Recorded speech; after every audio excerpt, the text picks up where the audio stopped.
Welcome to this session of AI when an AI and SRE meet together. We'll for this first real session after the brilliant keynote of Jean-Michel Garcia of the Alenia Production Tour 2025. So I'm Vincent, SRE specialist at Alenia, and I'm very happy to welcome on stage Kauter Karoui. If you can introduce yourself. Thank you. Yes, I'm Kauter. I'm Kauter Karoui. I'm yes, let's say a production IT production woman for more than 20 years. Half of them on infra, half on data, and some 5 years as a full-time mom. It's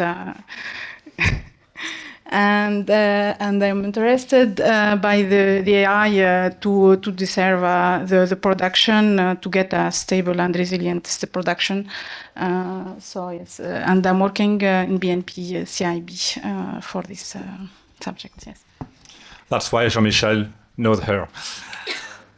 So Kauter, working right now mainly as an AIOps, and myself, and as an SRE. And so working, said in BNP Paribas, right now I'm in a mission, Kauter is working over there. And as you know, like any bank actually, and any major company, not just banks, we're working in complex IT ecosystem with both legacy and modern application, and with very big challenges. These challenges, you know them because you're there, so I'm sure that you know what is a challenge in production. The first one is about how to foster the detection and the resolution of incidents.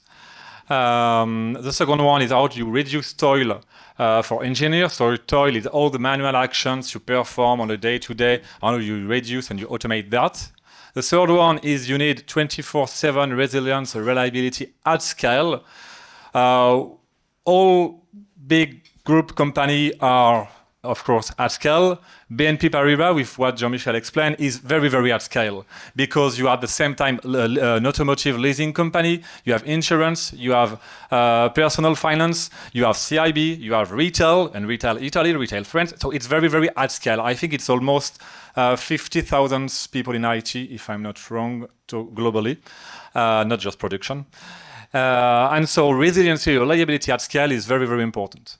Then consistent decision making, you take decisions all day long. Sometimes most of the time, they are very easy, very minimal, but still you always, any action in production is a risk of an issue, is a risk of putting something down. So it's very specific to production. And the last but not least, we learn from every interaction. This is something with Kauter. We like to repeat this motto from the CTO of Netflix: never fail twice the same way, or at least when you do, minimize the impact the next time, because sometimes you can't really avoid to fail twice. And so before really starting, as often in IT, we have different definitions of the word. If you ask people what is agile, what is DevOps, what is SRE, they will explain something probably very different. So I like to explain a word I already used twice, and I will use with Kauter a lot in the next session, is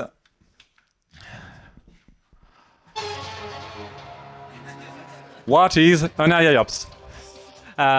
So the first one, is it an ops? Answer A, responsible for the LLM and the data pipelines. Answer B, an ops using AI to enhance the quality of service. Answer C, an ops automating IT production with AI. Or D, an all-inclusive ops. So people in the room who think that it's answer A, please raise your hand up. No A. Everyone's looking, so. Answer B, an ops using AI to enhance the quality of service. So we have few answers here, yeah, okay. About dozens of answers, okay. Next one, an ops automating IT production with AI. So we are, okay, more people, 20. And the last one, an all-inclusive ops. Okay. So actually the majority of people were right. It's an ops automating IT production with AI, at least in the definition we will use today. The answer A, it's more what is called an MLOps. It's less used today, but an MLOps is really the person in charge of ingestion, handling of the data, and the retrieval. The second one, that's what an SRE could do, using AI to enhance the quality of service. And the last one, I don't know what it is, so I'll let your imagination. So now we can start. What happens when SRE meets AIOps? So I'm an SRE and I provide error budget, story reduction, and operational excellence. And you, Kauter, what do you do? I will try to bring root cause analysis, prediction, and some automated remediation. But yes, I think that together we will yield cognitive resilience and production stability.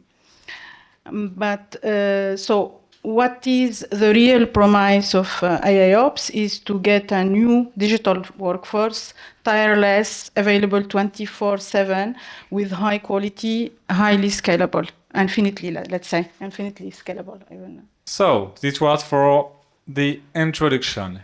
Here is a map of the different level of automation we can reach within the IT production.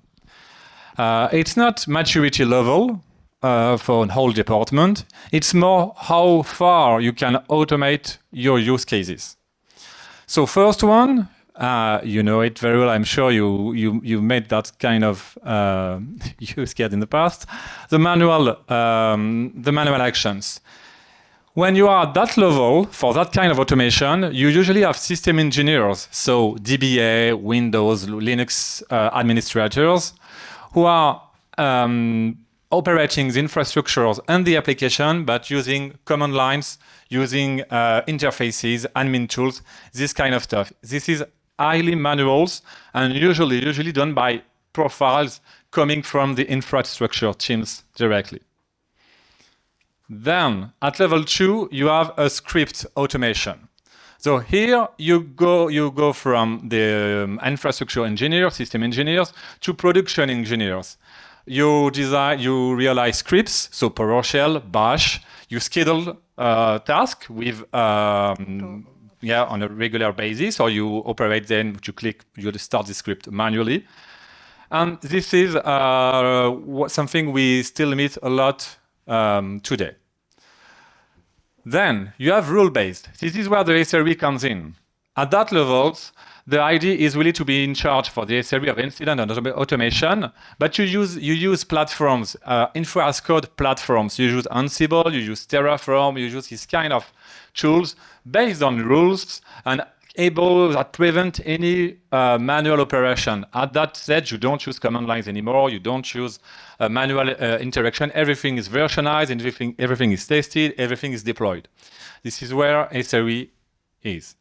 And then you have intelligent automation. Intelligent automation is when, as SRE, you will start to manage your production based on observability tools, some machine learning, some traditional machine learning prediction of failure or anomaly detection, and adding on bottom of this LLM layer to get all this information and try to help you to get more insight about your production, and will suggest only, let's say it's a semi-autonomous model where AI will be able to augment really your SRE, so it will give insights, some more information, aggregation, and so on, and even suggestion, but who will be responsible of executing these tasks will be the SRE.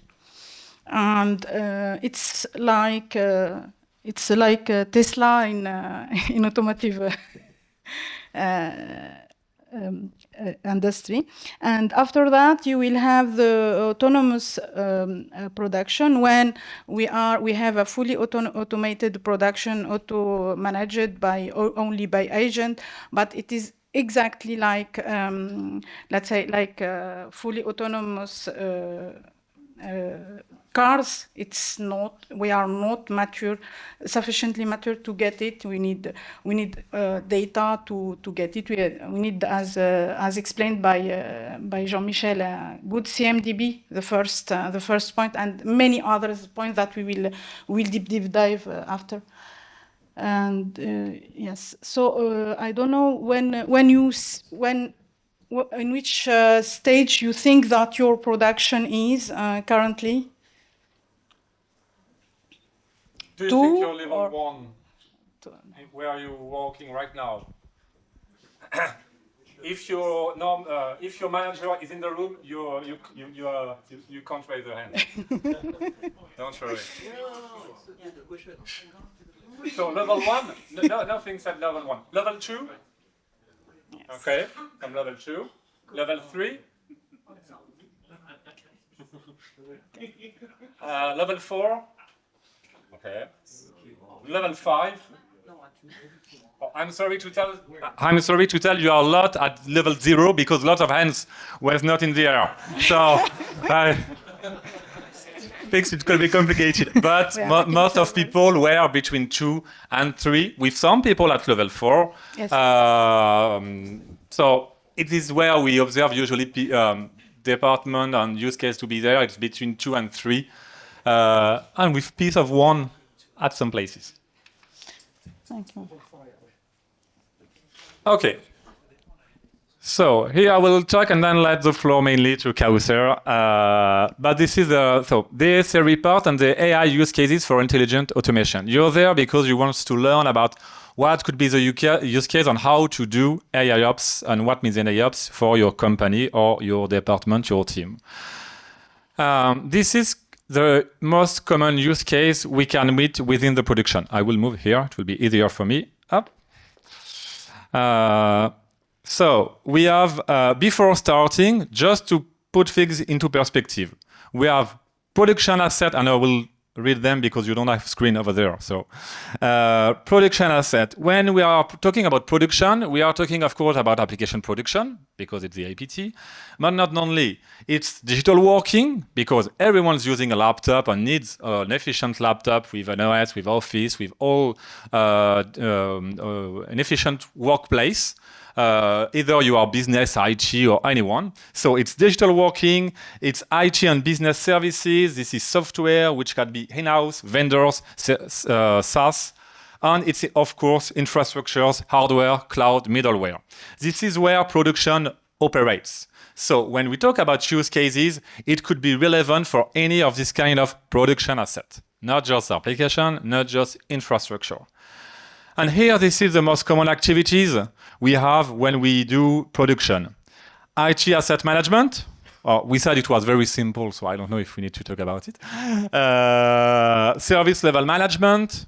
How you reach the expectation of your business with your quality of IT. The observability. The service design, test, and deployment, you're there to make sure that you can deploy a service designed by your developers.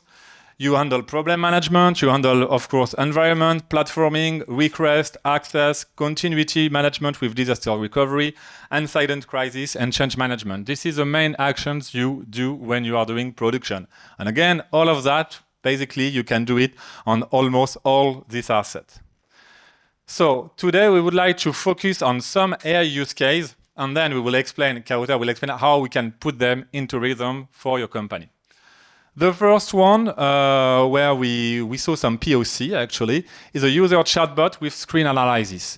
You, of course, I'm pretty sure in your company you already have kind of a chatbot using an LLM, so in which you can interact, chat like ChatGPT, usually a bit less user-friendly, but still, it's working. But you can go one step further to help your users. When you are working, when you have your users, your business users mainly, using your softwares and they are stuck, they don't understand what it means, they don't understand the error message or there is no error message, they want to do something but they don't know how to do it, the chatbot can see your screen and propose and explain you where you're stuck, and you can explain your problem, and you can try to troubleshoot and help to unstuck your users. This is one of the use cases we start to see. Actually, Google is doing kind of the same thing with Google Studio, I think the name, using the webcam as well. I think just using the screen analysis when you are on APS with business on the phone, asking questions either because they don't know how the application works or because they are stuck, but they could find the solution by themselves. It will be very efficient to have this kind of stuff to help them and to prevent any call to your support, which is a significant workload most of the time. Second one, Jean-Michel talked about virtualization. In production, we can. There is some tentative, which, as far as I know, for now, it's not fully working yet, but still in its ambition, it's virtual Chaos Monkey.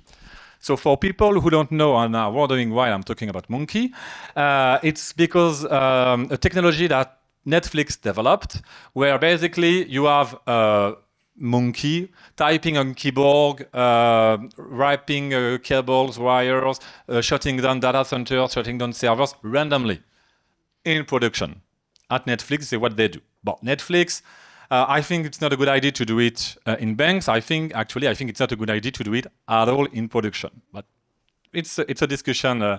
It's a complex discussion. Still in banks, we won't do that for sure. But if we can replicate your whole production, simulate it with your CMDB, simulate all the server, all the connection, all the complexity of your production, your digital production, then you could develop a virtual Chaos Monkey to detect and see how it reacts when you do this action. So it's a way to do Chaos Monkey to test the reliability of your full systems without doing it and still being quite sure that everything is under control. And one of the biggest fear of the CTO, we said, is the systemic issue. This is a good thing to prevent and to sleep better when you are CTO, to have a higher level of confidence of everything is under control, at least from a systemic point of view. Everything won't collapse. You have a good guarantee if you succeed to do that it won't. Auto reparation, it's something several companies are trying to do. Some of them are trying to do it on digital working. Some of them are doing it on Linux, Windows servers. The promise here is just to listen to all the data available, detect any weak signals, and then perform the fix automatically, or at least propose the fix, and then an API, an SRE, can validate the fix, and the AI could do it. This has very high value, but of course very complicated. But the high value here, it's not to fix Linux or Windows, because usually engineers can do it, and it's not that often. It's for complex incidents which are interconnected. For example, you have a performance issue on your Linux servers, but it's maybe because of your SAN or network configuration of your SAN impacting then your Linux servers. And these kind of incidents are very hard to troubleshoot usually. With that kind of stuff, you can detect it. This is also something that we talked about Dynatrace a little bit, is trying to do as well. So it's an AI and do it on your legacy, on your own infrastructures. When you can do it, you can put it on the other service. It would be very, very important and useful. Change safeguard. Here, I will make it quick. Infrastructure change. When you're doing infrastructure change, load balancer configuration, firewall recompilation, you're never sure you won't have a side effect once it's compiled. Whereas you have hundreds of thousands of flows going through the same piece of infra.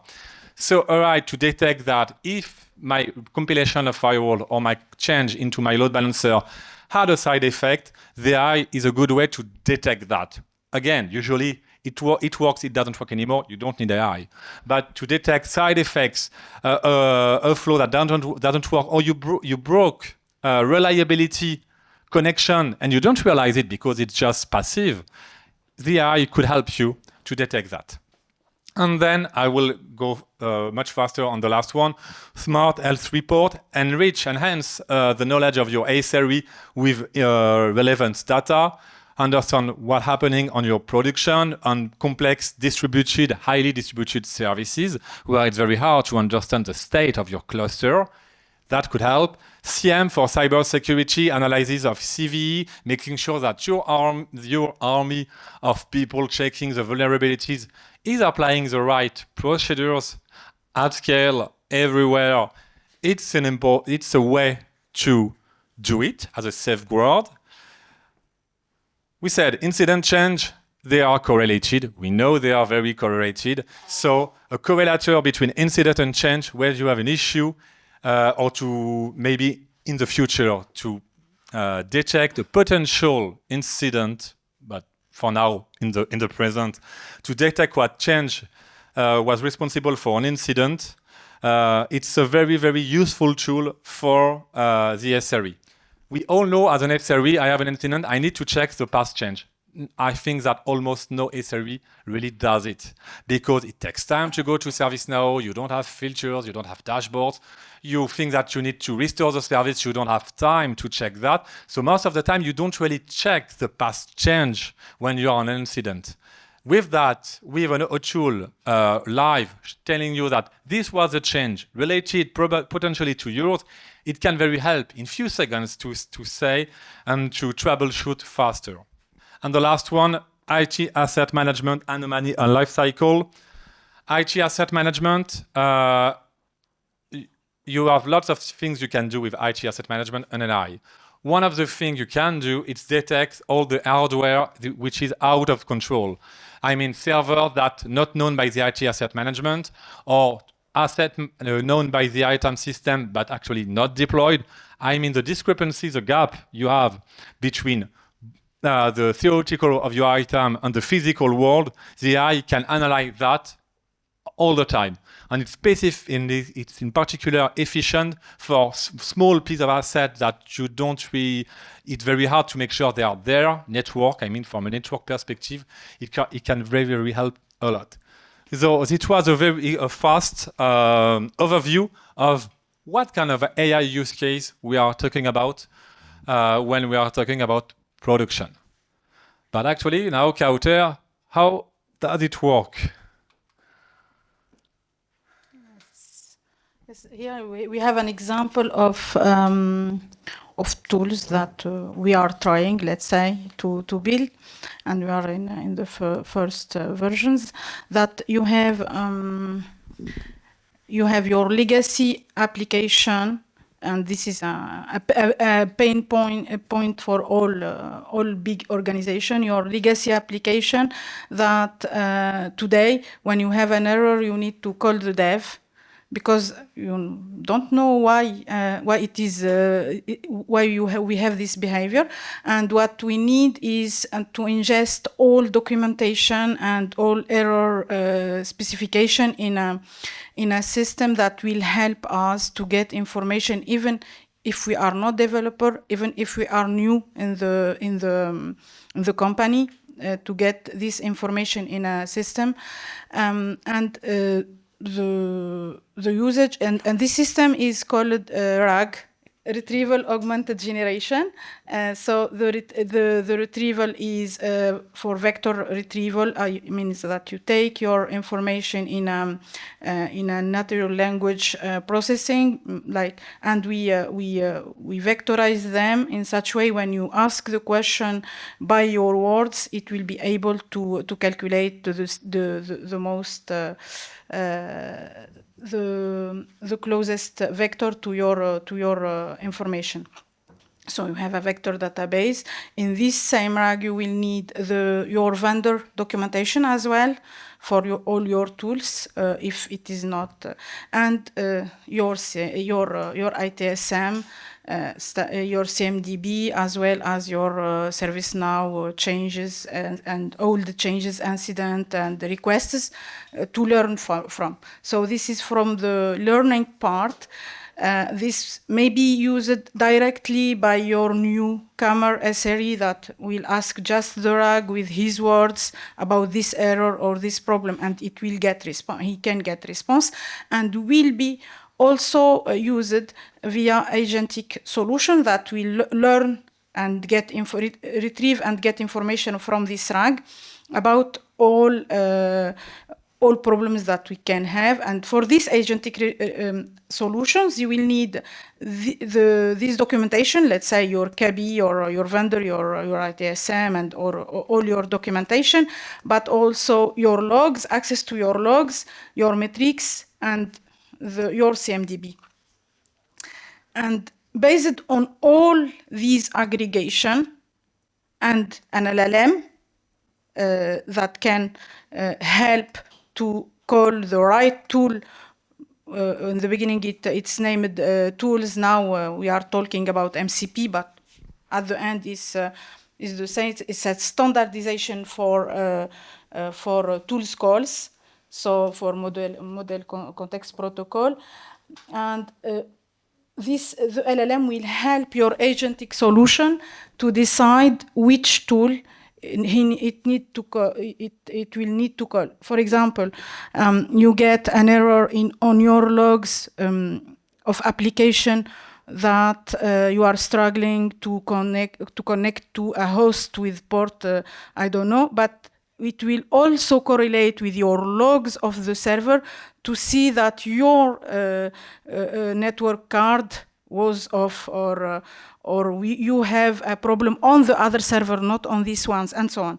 And all these correlations, so, and on this, so when it is seeing that the problem is on network card, the agent or the tools that will be called will be a network one. So you will have this variety of all your MCP or your tools, and the LLM will help you to call the correct tool at the correct moment and get this information. Agent comes from acting, so needs to act, but we will see the steps that will help us to get this agentic solution, getting its promises and doing modification. So yes, as presented by Vincent, we have 5 levels of maturity, but it is not. It's not a course to get to level 5. Let's say that it is a question to take the good level for our use cases. So for some very restricted cases, we need to be just in level 3. For others, level 4 will be very helpful.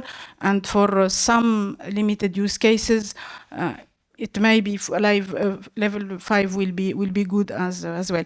But to take these promises of getting this digital tireless workforce, we will need a two-way approach. It means that we need a top-down approach where management will share a clear vision and put in place needs to accomplish it. So we need a clear communication and a learning time for each team member, because the way that we were doing learning means the class learning is no more efficient with AI, because as far as you finished your learning, it's already no more relevant. We have new tools, so we need this continuous learning. And the second approach is the bottom up, where your SRE are the people that knows the most the production, so they know what is automatizable and with which effort and with which risk. And based on this, we can have some use cases relevant and that match with the top down, with the approach, with the vision. But with an SRE that knows very well his domain, we will be able to get a quick wins with high impact and low risk. And this some of the ways to do this is the hackathons, when in few days or few weeks you can get some motivated and talented people that can have relevant use cases aligned with your vision. But once you have this use case, what we will do with it may be just okay, we are okay. Oh, it's nice, and it will be on the history, and that's it. So what we need is to onboard this use case. And an agent is different of any other application. It's not a human, but it is not a traditional program, okay? So, but its onboarding, it's really like a new member on your team. Means that when you onboard a new SRE, you need to define him responsibility and roles via job description. And I think that we need to take the same time to write our prompts for agent, to define what they should do, what they shouldn't, how to do it, and some examples. And with this information, you will get a first approach. After that, when you have your newcomer, he needs company insights and even some technology insights for some times. And this is what we call a grounding for the AI. And it is the RAG we presented in the first step. We add domain specific and information for the AI. We put it on to the AI.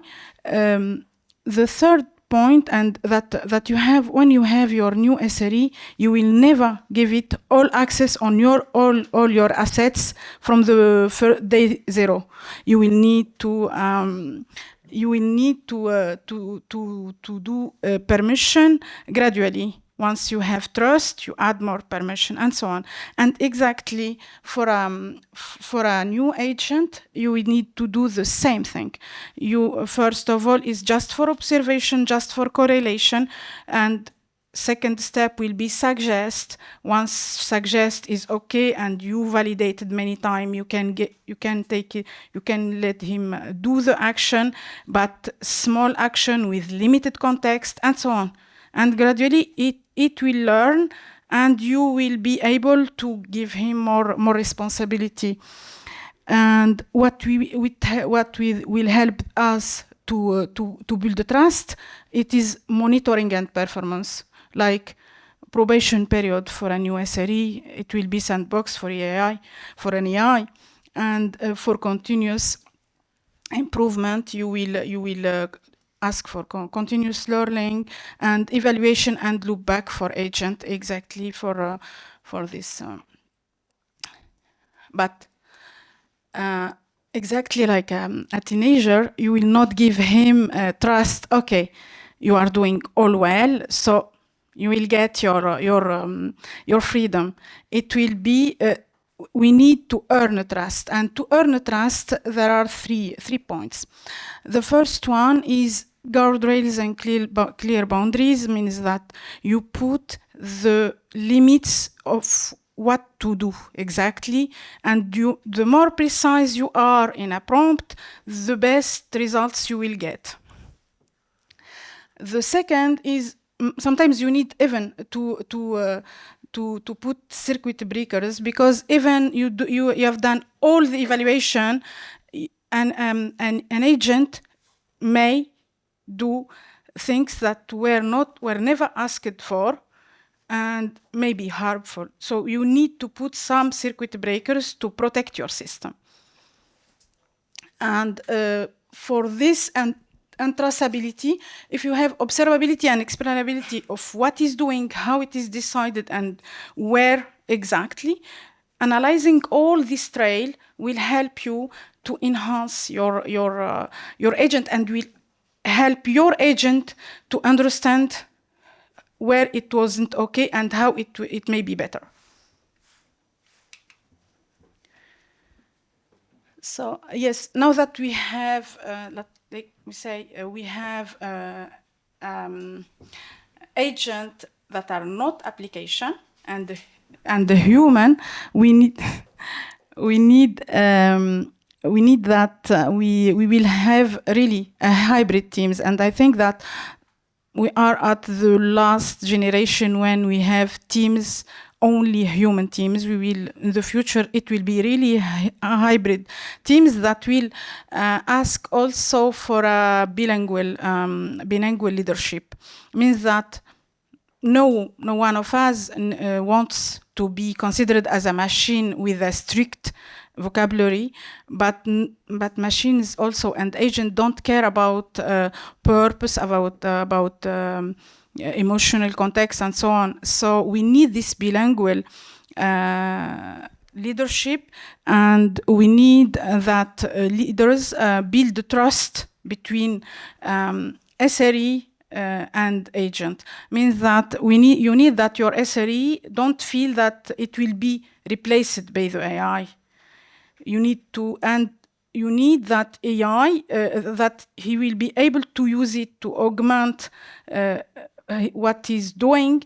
And the same way, when you are using AI to evaluate some feedback or somewhat what is done by an SRE, you need to be transparent and explain. This means that, like, take a morning check. You can get in the morning check teams, SRE and agent, where agent are pointing if it is some errors made by a human and where and how, and even human if they're evaluating AI. And this is the how can we build the trust between this team, these hybrid teams. Yes. So yes, let's say what is the key points for a successful AI journey? Is you need to get your data is the first point, and I think that CMDB is the point number 0. If you don't have a good CMDB, you will not get the proper information, because what is the promise of AI is the deep dive into your infra or into your production from the top of your application until your bare metal server, even you have virtualization. And if your CMDB is not correctly designed, let's say, and all relationship are not there, it will be only deduction. It will not be really a clear flow. The second one, for the data part, also you have your logs and metrics observability tools, and you need to put some governance on log aggregation, log collection, and log format, even for internal application. Yes, you need to deal with skeptical management, because what we need for production is the production culture is that we need to be sure what we are doing.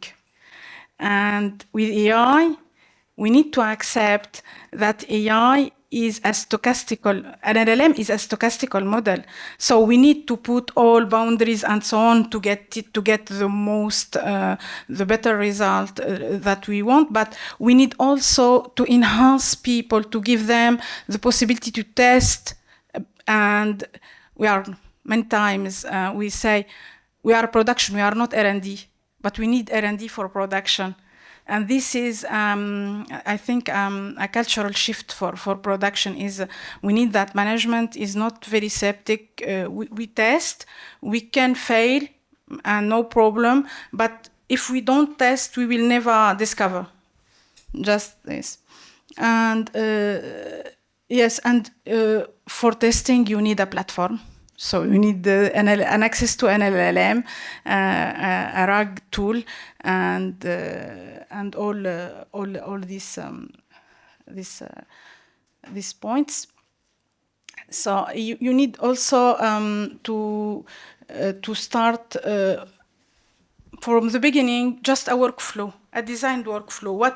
What me as an L3 for Unix, for Elastic, for I don't know, I can do when I have this kind of incident, and we'll transfer this to an agent. So it is just a workflow. And by designing this workflow, we will gain after that on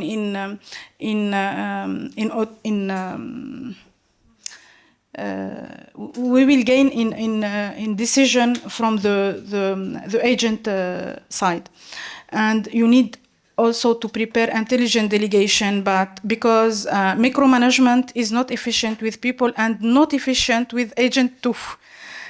So if you are telling him all what he need to do, you need to write a program, not take an LLM to